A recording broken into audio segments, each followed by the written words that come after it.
So this is the opportunity to speak toward the one item within the work study is what we have the cards for.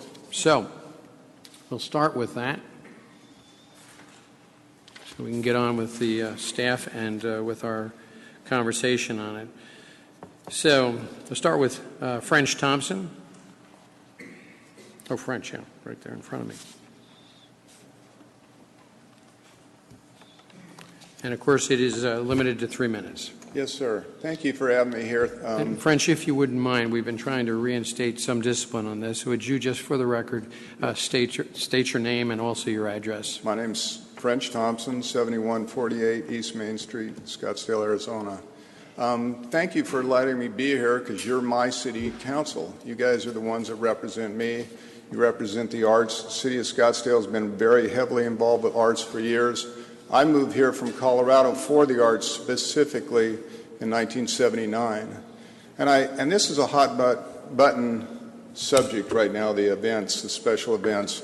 And I think one of the issues really is the definition of what is an event. And I would just like to say that I'm representing partially the Gallery Association, but we're not trying to put anybody out of business. That's a misconception. We're paying attention to our businesses. We're working hard doing our businesses. We're adapting in our businesses. But this is special events. An event is an event. It's a small-time thing that happens occasionally. Otherwise, it would just be the same old, same old. And right now, the special events thing has been going on for over 20 years, and there's galleries that have been complaining about what the City Council and the City Special Events has been doing for 20 years. And you guys don't listen to us. Administration after administration doesn't listen to the galleries. There's businesses that go out of business because of this. And you guys keep having retailers come in direct competition in the height of our season that takes money out of our pockets. And you say, pay attention to your business. Don't pay attention to their business. They're doing fine. They are doing fine. They're going to stay doing fine. But they're not events. They're small businesses in the winter that pop up and take money out of the top of the season, which we need for me to be able to pay for my rent and my employees and everything else during the summer. I'm here all year round. I'm here every Thursday night. I'm open every single Thursday night all summer long. Are these other businesses that you call events, are they open every weekend? Some of them are open 70 days in a row in the wintertime. That's not an event, people. That's not even a festival. If you have a Renaissance festival, that doesn't compete with anybody in the city that has a Renaissance festival. If you have an arts, quote-unquote, festival that's selling the same product that your businesses that are here year-round are selling, they're in direct competition to us, and that's not fair. I just want to tell you, I would like to see some fairness. And this has been going on for over 20 years, that the city loves these tents and these pop-up things. Do you really want to be known for the city that has the best retail tents? I mean, that's where it is. Or would you like to be known for the arts and the arts districts? So I could go on, and I don't want to, because I really think that this is all about fairness. And I just want to ask all of you to just think about the fairness of these businesses that are called events that are just retail business. That's the low-hanging fruit to call it an event. It's not. It's a small business. Thank you, Mr. Thompson. And let me just maybe remind everyone so that we have the best use of our time. There is no decision being made here tonight. The only thing we're looking to do is to review the events ordinance and to take input as to how that might be reconsidered or changed or otherwise streamlined or made better one way or the other for all that are involved with that process. Certainly understand and Mr. Thompson's concerns, but I just want to make sure that that's what this is about. Whatever information you can give us with those who would like to speak with regard to what it is you're looking for as far as this event ordinance is concerned, that's the kind of input we're looking for. So thank you again, Mr. Thompson. I appreciate it. Mr. Bob Pejman.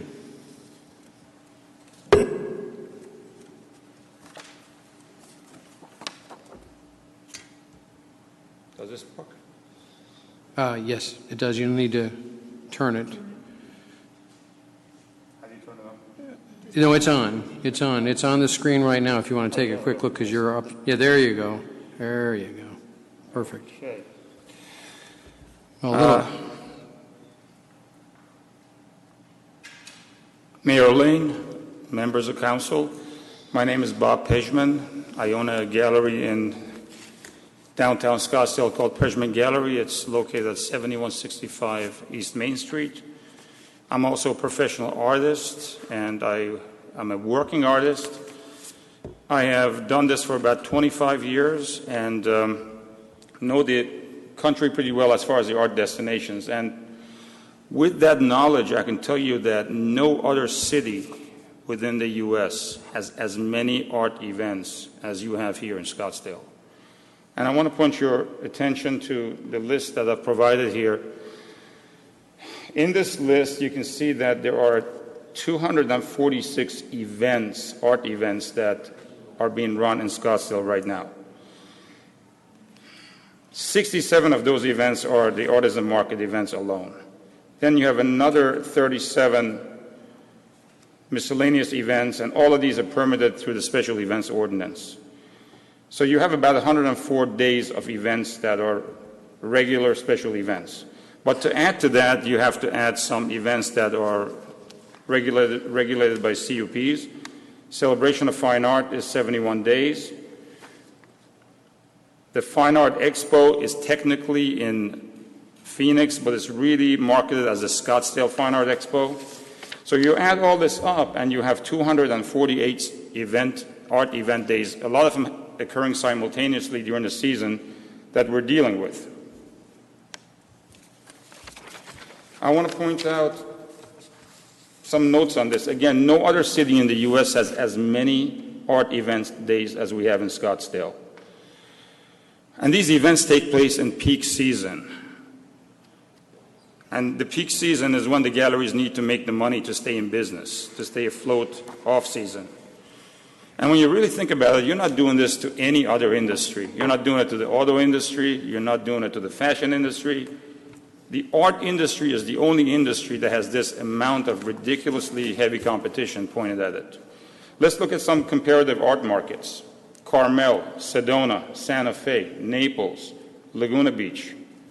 Most of these markets have weekend shows.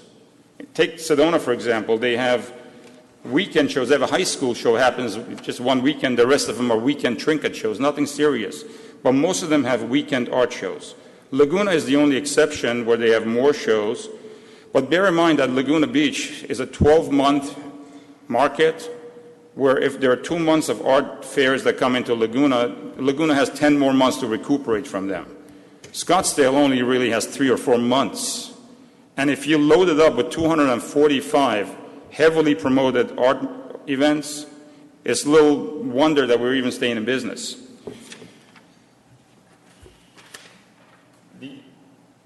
The other chart shows that since 2007, 60 galleries have shut down. And we're not saying that all of them shut down because of the events, but the events have been a contributing factor. And when you look at the situation right now, we have 25% vacancy rate. There are 18 vacant spaces. Rents are down 40%. You're losing rent tax. You're losing sales tax. You're losing income tax. So it's a really bad situation for the city. What we're asking for, going back to the initial chart, is that obviously the events that run with the CUPs and in the case of the Fine Art Expo that's outside Phoenix, those don't fall under the regulation of the Special Events Ordinance. But the 100-odd events that do, we're looking to limit those to 30 days. And if you add the whole thing up, in the event that we can reduce them to 30 days, you still have 30 days plus the 71 days plus the other 75 days or 71 days. So you're still pretty much at 170 days, which is way over. And I would argue that it's a combination of events in those 5 destinations still, with the reduction. Thank you for your time. Any questions? We don't take questions on it Okay. or give questions, but thank you very much. That's all right. Thank you, Mr. President. Ms. Sonny Kirkley?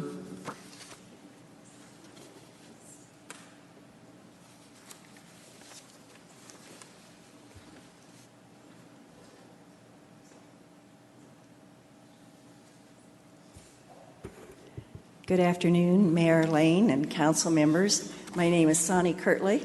I am the chairman of COGS, the Coalition of Greater Scottsdale. Our address is 7904 East Chaparral, Suite 110A-127, zip code 85250. Are my 3 minutes up? You know, in organizing anything, you always begin with the what. And the what, in this case, is the definition. And as you look at the screen, this is the zoning ordinance definition of the special event. We're not even following that now. Look at the red underlining.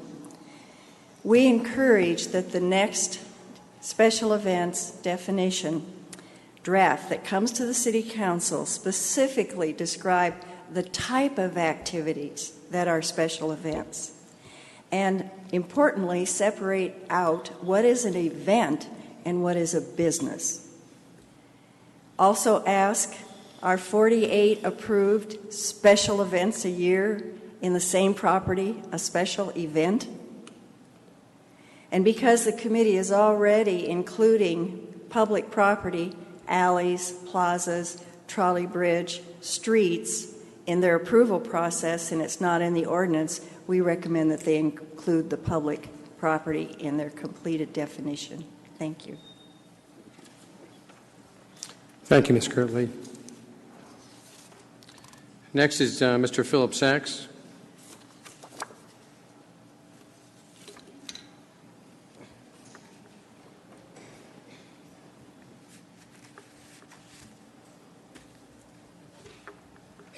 My name is Philip Sachs. I own Sunmore Gallery and Aruba's Fine Art of Metal Gallery, 7171 East Main Street, Scottsdale. Sunmore used to be at 7135 East Main Street. It is no longer in business.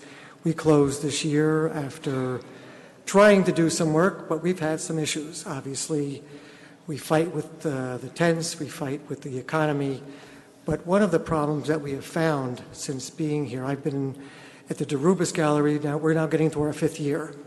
And just this past Thursday, during Art Walk, we're open 7 days a week during the season. We're open 5 days a week during the year, and every Thursday night we're there. Some people came into the gallery. They were Canadian, and they asked, is this the Art Walk? We heard it was all outdoors. It was up at the bridge. How come, where is this? And then I asked, where did you hear all this about? And they said, well, we were staying at one of the hotels, the Westin, and the concierge told us. Wonderful. Isn't that wonderful? They're telling him Art Walk at the bridge, not Art Walk on Main Street, where it is. Even in the summer, that's where it is. So I don't understand when you have a tent event that is going on and a permitted time on a Thursday night when it's Art Walk for 43 years on Main Street, and all of a sudden we're competing with some tents that are businesses, just like we are, but they're there for Thursday, they're there for Sunday, and they're gone. I'm there 7 days a week trying to make a living. And it's very difficult to compete that way. And it's the same thing with, I know that we're not really discussing the celebration of fine art because it's a different point, but it's still 72 days of an event. That's not an event. Barrett Jackson is an event.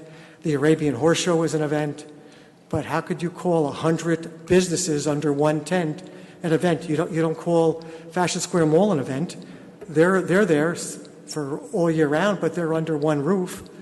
So I don't get it. So maybe we can come to some kind of cohesive plan where you could think about events as being an event and not just businesses. Thank you. Thank you, Mr. Sachs. Next and final one is Audrey Thacker.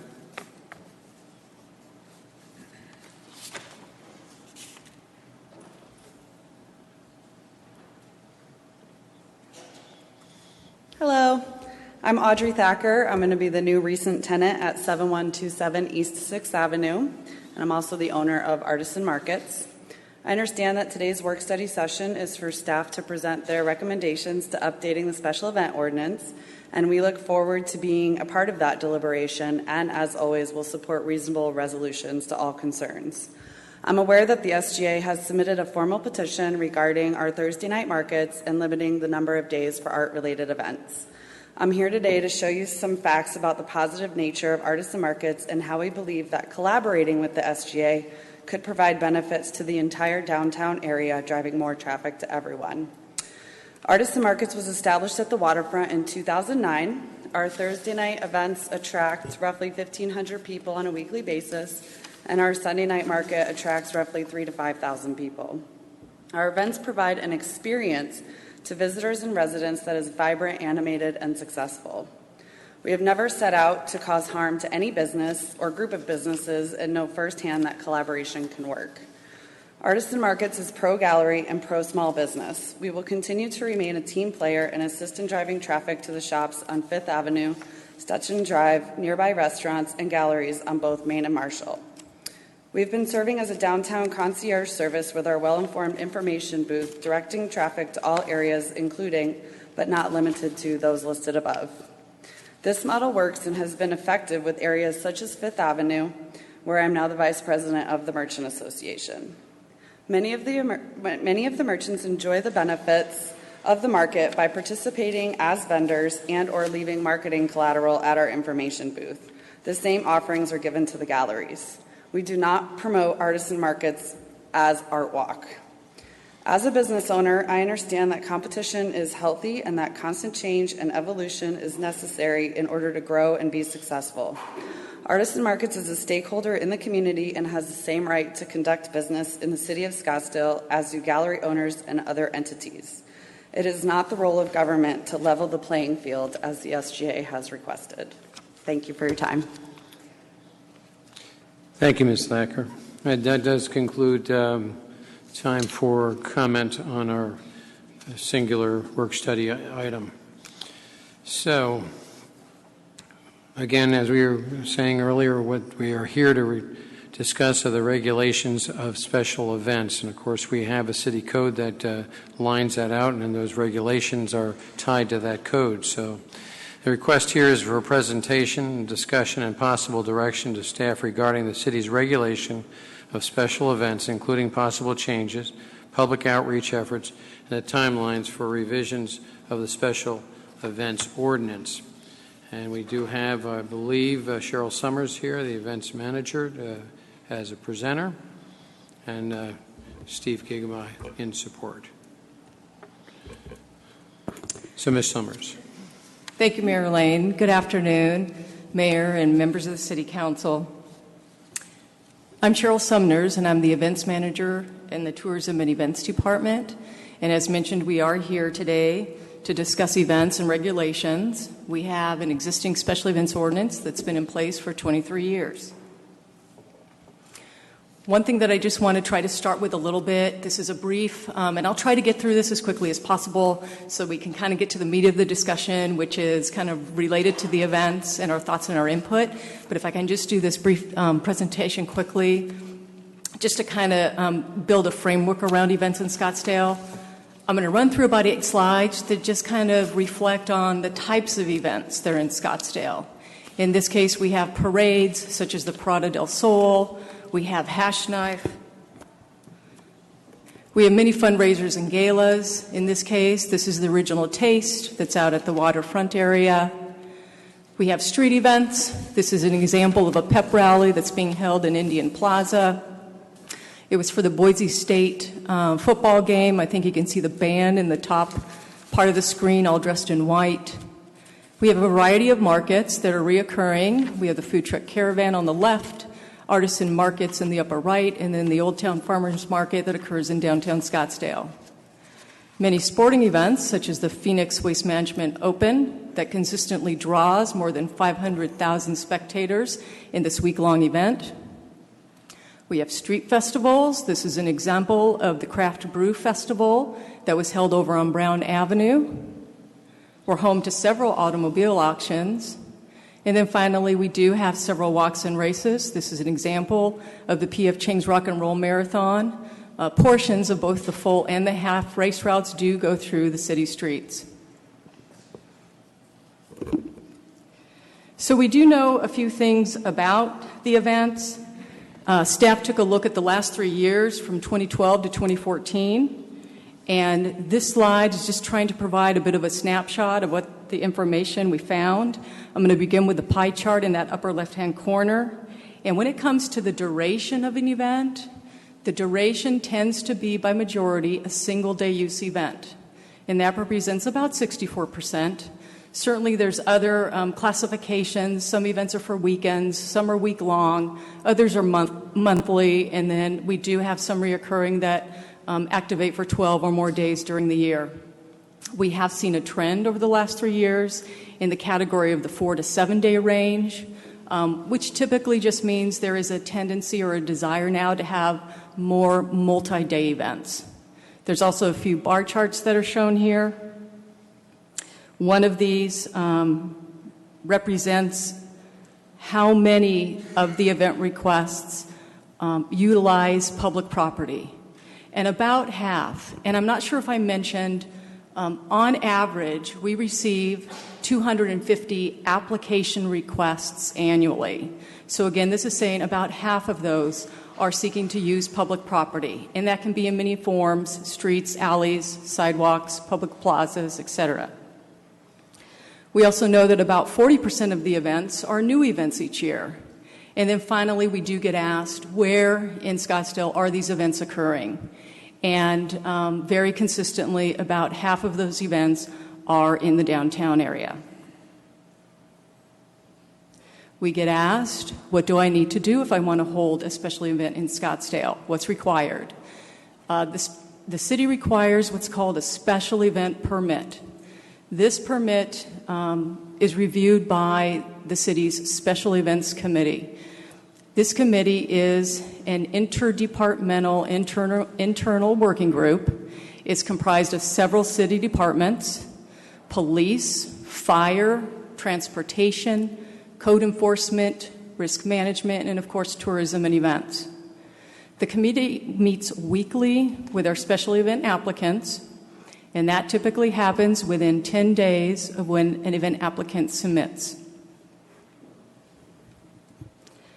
The Special Events Committee applies the existing event regulations, and those outline what the role of the committee is, which is to promote events while protecting nearby neighborhoods, providing for safe traffic and emergency care, and protecting the public's health, safety, and welfare. The location of events that the committee reviews is citywide. The exception to that is we do not review any events that occur at our established city venues, such as Westworld, the Civic Center Mall, Scottsdale Stadium, our parks, etc., because they have existing processes in place. Up on the screen is a matrix table that was included in your packets, and it tries to outline some of the key topic issues that have surfaced over the past years.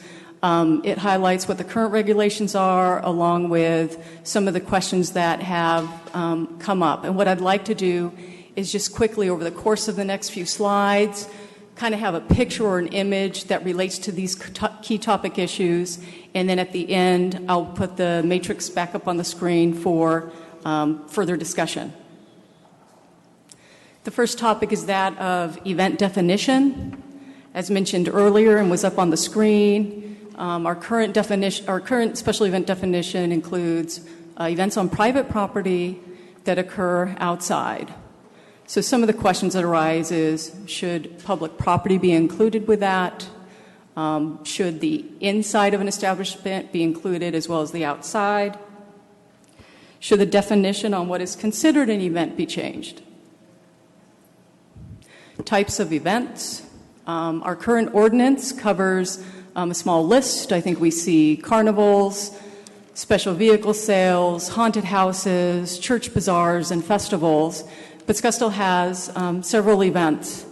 This is an event of a typical event extension. That is when a business will expand out, whether on public or private property, and create an event-like atmosphere through tenting and lighting and fencing. Here's another example of an art event. This is the Canal Convergence on the waterfront. And then finally, we do have block parties and celebrations as a street festival. The questions that surface include, are there types of events that we would like to encourage? Are there types that we'd like to discourage? Should some of these types be exempted from the special events ordinance? We also have allowed event days in our ordinance. It does say you may have up to 48 event days per year per property, and no one event can be more than 30 consecutive days. So the questions become, is 48 too many? Is it too few? The event process, our current ordinance, has one process for all events, regardless of size, whether small for 50 people or large for 500,000 people. And so the questions become, should there be different levels of processes based upon if it's a simple event or a complex event? Street closures, those occur, and one of the things I wanted to point out about this slide is this is actually a street. This is Indian Plaza, and what they've done is they've placed turf along the street. This was an all-day cornhole tournament. Now, our current regulations do not address street closures. So the questions that come up are related to, should there be criteria developed related to street closures, such as how often can a street be closed? Do businesses along the street need to approve it? If so, what percentage? Is there a difference between a small street closure, like a block, or maybe it's in front of a few in front of a few businesses, versus one that has multiple street closures, such as a parade or a race route? Live entertainment, it is not addressed in our current ordinance, but yet it is key to many of the event requests that we receive. So a question becomes, is whether we want to regulate the amplification as part of the special events, and if so, what would that criteria look like? This slide is a business on Scottsdale Road that is doing a Cinco de Mayo event. And in the background, there's a flatbed truck. On that flatbed truck is a live band that is playing in towards the establishment and the patrons. This slide is kind of representing conditional use permits. It's of several event extensions, and it kind of highlights a little bit about the confusion that we have related to the special event process as opposed to the conditional use process. How do they relate to one another? Can they overlap? Can somebody do both? This image is of the waterfront. I will start by saying this was not here 23 years ago when the event ordinance was when the event ordinances were adopted. However, it does show the entire length from Scottsdale Road to Goldwater, and it is used quite frequently for events. We have annual events like the Italian Festival, Original Taste, Viva Benefit Fundraiser, canal conversions, and then we do have a reoccurring event called the Artisan Markets. The questions for the waterfront include, how do we want to program that area? Do we want small events? Do we prefer large events? Is there certain types of events that we want out there? Do we only want them for certain days? And then last is the key topic of public property for event use. This is just kind of a quick glance of all those little colors are showing public property that have been used for special events. So the green lines are indicating streets, the red circles are plazas, and the yellow squares are public parking lots. So the question is, should the city receive any additional compensation for use of public property for event use? I will summarize on our next steps that 23 years have passed since our ordinance was adopted. It's seen very little changes, and yet we know that there have been changes in the event industry. It's possible that our community desires changes, and of course, event standards and practices have changed. So if the council would desire to revisit those regulations, staff would return to council with an action item to initiate that. Our next step would then to begin public outreach with public meetings and community conversations. We would create a web page that we'd place on our city website to share that information with all on the ongoing efforts, with the end goal, of course, to return to City Council with a draft ordinance in early 2016 for discussion and decision. So as promised, here is the matrix of those key policy questions that we went over.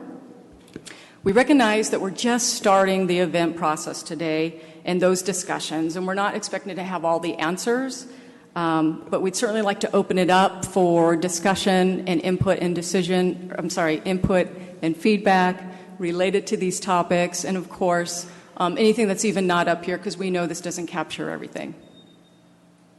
Thank you. Thank you very much, Ms. Summers. It was a very good presentation and display of the issues at hand and sort of a pathway as to how we start the conversation. I don't see a particular question right now. That always stirs a question, so I'll start with Councilman Smith. Thank you, Mayor. Well, this is the end of the presentation. Right now we talk about these items. I have a couple of questions before we address the list here. Obviously, the ordinance that we're looking at is an ordinance for public or private property events. And obviously, as well, some point in time, the city, the staff, the council, whatever, morphed this into a review and approval of events on public property. Did that happen at some date and time, or is this a recent event, or has it always been applicable to public property as well? Councilman Smith, Mayor Lane, the review for public property by the Special Events Committee has just been a practice for the 20-plus years. Well, my only point is it seems to be a practice that is outside the existing basic zoning ordinance, unless somebody reads it differently than I do. And maybe my question is to Steve or Brent or somebody like that. The special event ordinance says shall mean a temporary outdoor use on private property. Seems fairly clear. Don't all answer it. Mayor Lane, Councilman Smith, members of the council. So special events ordinance is in the zoning ordinance, and it's in the zoning ordinance so that all the private property in the city has to comply with it. It implies that the city is going to use another process for events on public process. And I think what Cheryl is trying to point out is ever since the inception of the special events ordinance, the Special Events Committee has been using the same process and the same regulations for events on public property where they weren't otherwise spelled out in ordinance, like with the Civic Center Mall or for Westworld or the stadium or city parks, which the council has already done separate regulations, separate fees and permits for. Well, as a preamble statement, I guess I would say that we should have in my opinion, should have a separate ordinance for public property, because I think the issues are really extraordinarily different. When we allow an event on public property, we are essentially allowing the use of citizen assets, and that's quite different than allowing an individual property owner to do something on his own individual property. So I think for sure we need something that talks about events on public property, and I think the criteria would be quite different. And I think one of the speakers mentioned what should the definition be, and you even have as your first item there the event definition. I think there should be a distinction between what I call temporary specialty events and temporary specialty retail. And if an activity has as its primary purpose the sale of merchandise, then that's a temporary specialty retail.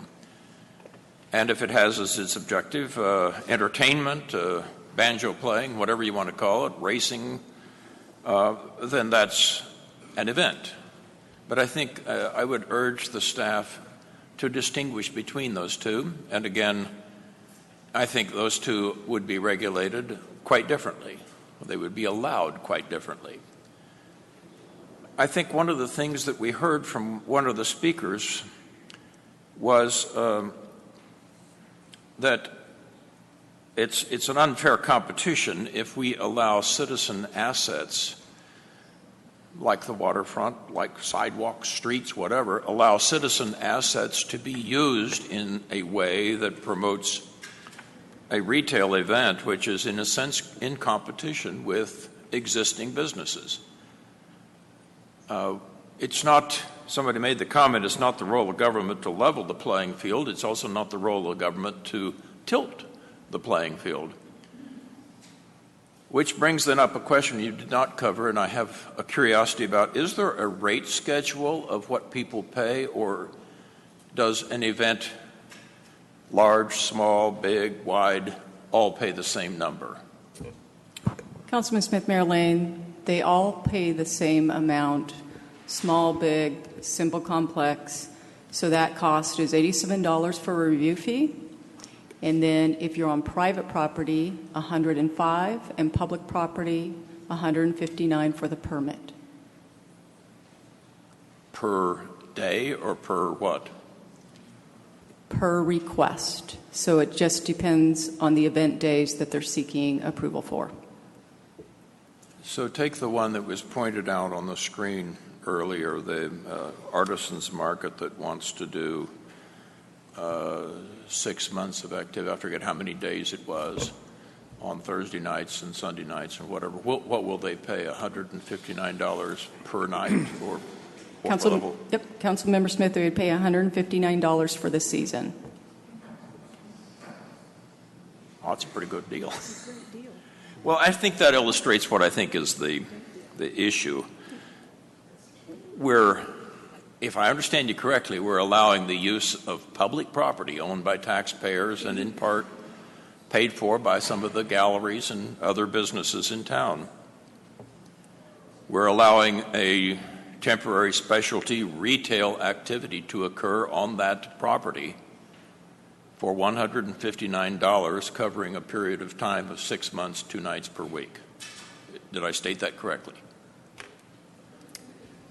Councilman Smith, you did. I probably should at least point out that that is also an area that is governed by the Salt River Project on behalf of the Bureau of Reclamation, and I do know there's additional permit fees that occur through that agency.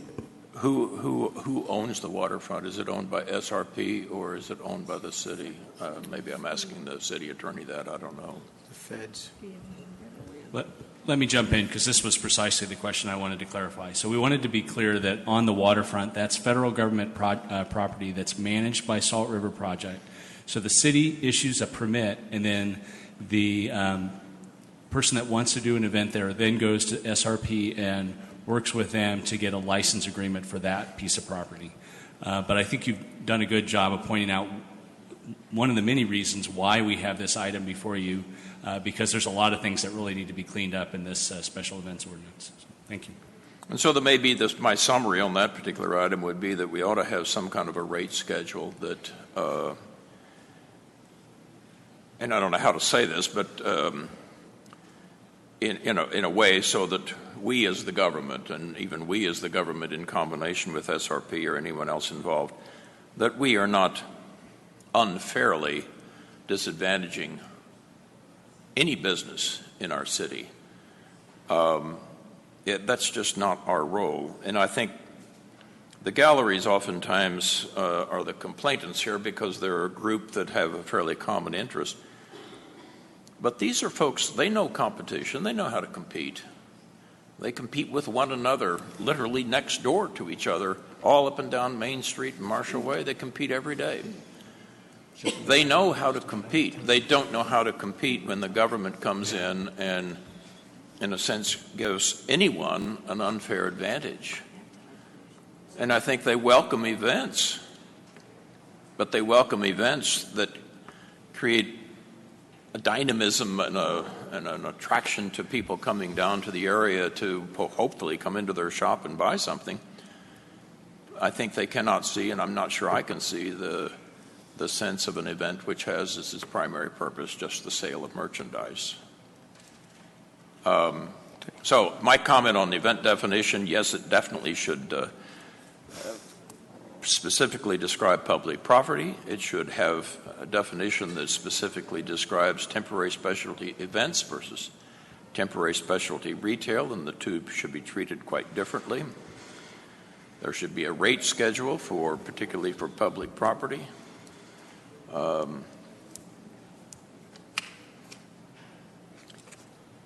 And I'm sorry it took us 23 years to get this question on the table, but here it is. I'm going to yield the floor to somebody else and perhaps come back. Thank you. Thank you. Yes, we have very limited time here today to discuss this issue, and I think that certainly it may be a very strong start. I do know that Councilwoman Clapp and Vice Mayor Milhaven would also like to speak, but so do I, and I'm on this list as well. I'm not sure whether we need to just reschedule this to another time, because I think that what you communicated to us here, I think, is in good stead as far as the questions that need to be asked, the areas that need of concern. I think Councilman Smith did outline some of the concerns and identified them. As you went through it, I think we also got that same type of identification of some of the issues that need to be concerned. So I guess I'm going to use a little bit of... Could I expand a little bit on what David said, if you'd give me a moment? Okay, that's fine. I was about to do the same, but Okay. nevertheless, I know you were in line, but there is some prerogative. Since I'm next I'll on go the ahead list. and let you do it, yeah. Well, if I was getting ready to shut it down. Okay, I'll try to be brief. And I would tend to agree with the things that Councilman Smith said, and I just want to put it in a little different light. And I believe that, as I understand it, we need to have a removal of special events from the zoning ordinance and treat it separately. And that's what we're talking about, is moving special events to a different ordinance. I don't see any reason why we can't combine public and private properties under one special events ordinance, but it should be separated from the zoning ordinance. So that's one issue. The second issue that he was addressing, I very much agree with, and you showed the picture of the canal bank. If you look at the canal bank and the size of it in total, including the bridge, I believe that we should have a separate ordinance for the canal bank.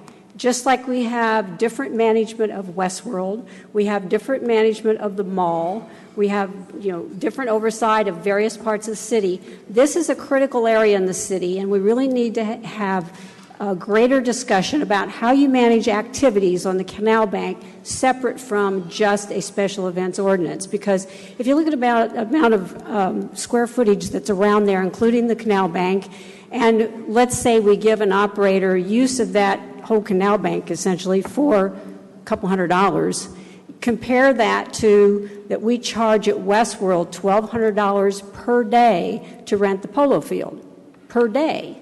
And we're charging nothing for 3 months' use of all that land, including the bridge. And while we're doing that, we're keeping pedestrians off of the bridge. We're impeding other things that could occur in that area. We're keeping other events that might occur that could come in, but we've granted one operator use of the canal bank for 3 months. So I think this whole area of the canal bank needs to be looked at as a area to be managed separately. We know that it's federal land, and we know that we're getting permit fees from it, but we're not getting enough permit fees from it to cover the costs of maintaining, securing, and all the things that we have to do for the canal bank for any of those events. So those are the big things that I would stress tonight, is to do that. On top of, I believe that we should give careful consideration to how we program that particular canal bank so that it does not compete with the businesses in the area. So those events that we're considering, we really need to consider whether or not an event is in direct competition with those residents nearby. So, so that we don't create problems that are being brought up by the gallery district today. So I think those are just top of the head things, but there's many other things we need to address. We don't have enough time. This is a very complex issue, and I think we need to give enough time at another council session where we can really iron out other things that I know a lot of people up here have concern about. Thank you, Mayor. Thank you, Councilwoman. Yeah, and I think we're going to have to end it. I've got a few comments that I would like to make first, but I guess it's very simply put. What we're doing here is to give guidance to move forward in consideration of these areas. You've gotten a certain amount of input right now as to some of the areas that we're concerned about. There's been some input that's been brought in by others as well as for consideration. The items that you had initially indicated in the definition, whether we'd like to encourage or whether we exempt or otherwise, those are things that I think that the encouragement is not part of an ordinance or the regulation. It's a matter of public policy as it relates to downtown development and revitalization and activation.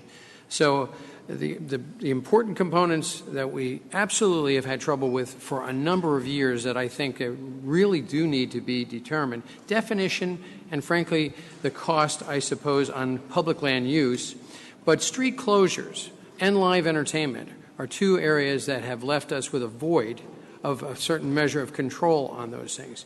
Now, to the point do we want to encourage? That's something we'll have to figure when some things come back. But where have problems developed in the past without regard, well, trying to get those merchants that are on street closures and, frankly, how they're impacted by live music, those kinds of things, as to how we can continue, I think, to keep activating downtown in accordance with our own market studies and the implementation thereof to get that accomplished. So I think, I guess I do have a couple of council people who would like to speak toward this. We can do one of two things. We could reschedule this for another full session on this, or we could go with what has been said thus far, if there's some agreement on some of the things that we've said, if there is. So I'll leave that to you right now. But what I am going to say is that I'm going to ask to adjourn this meeting, and it may be subject to another meeting if we decide to. I'd like an opportunity to have my 2 cents. Okay. I'm willing to do it in another meeting, but Okay. I'd like to sort of state. Gotcha. I agree with a lot of what was said, but I have other things to add. But I'll be respectful of the time. If we can Okay. go back. Well, let's go ahead and do. Okay. Very good.